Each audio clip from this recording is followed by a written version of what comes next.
He's an actor, he's a director, he's a singer-songwriter, he's a New York Times bestselling author. David Duchovny has done it all. I mean, honestly, what can he do? Who could forget him as the FBI agent Fox Mulder in the hit series The X-Files, or writer Hank Moody in Californication?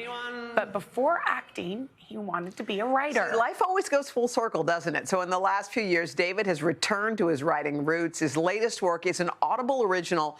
It's called The Reservoir, and in it, he plays a man reflecting on his life while quarantined during the pandemic. So, David, we know how you spent your pandemic time then. It's good to see you. How are you? Nice to see you, too. I'm fine, thank you. So you studied in school at Princeton and then later at Yale English. Yeah. I mean, you wanted to be a writer, and yet you went into show business. Why? Was there a moment that kind of threw you that direction? My mother continues to ask the same question. I didn't mean it judgmentally. I just wonder, was there one turn that... She does.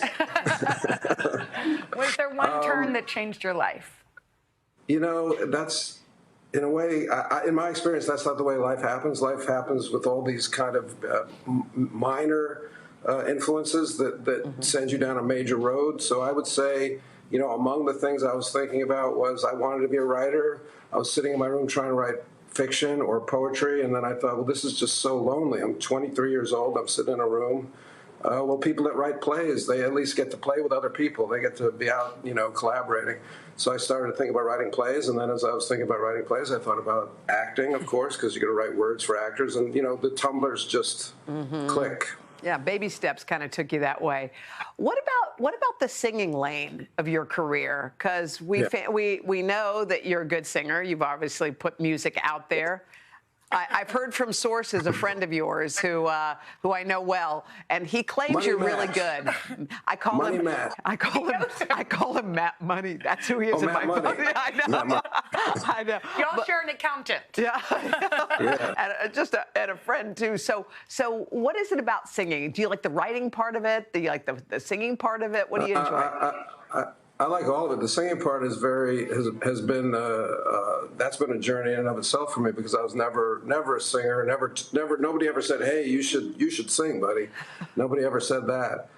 So I've really worked hard at that in order to just express whatever lyrical, musical vision I've been able to have, and I'm lucky enough to start new things and to pursue them. I guess that's the way I look at it.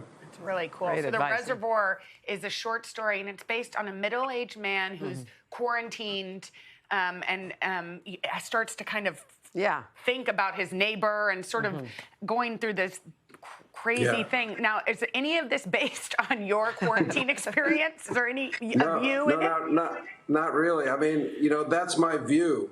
That's my view on the cover of the Audible there. That's a picture I actually took. So, you know, I've been obsessed with this view from my apartment here in New York since it's the reason I took it. So just looking at that for so many years, finally a story came to me, and I guess I would call it a mixture between like Rear Window, Death in Venice, and The Plague, you know, all coming together in this quarantine year.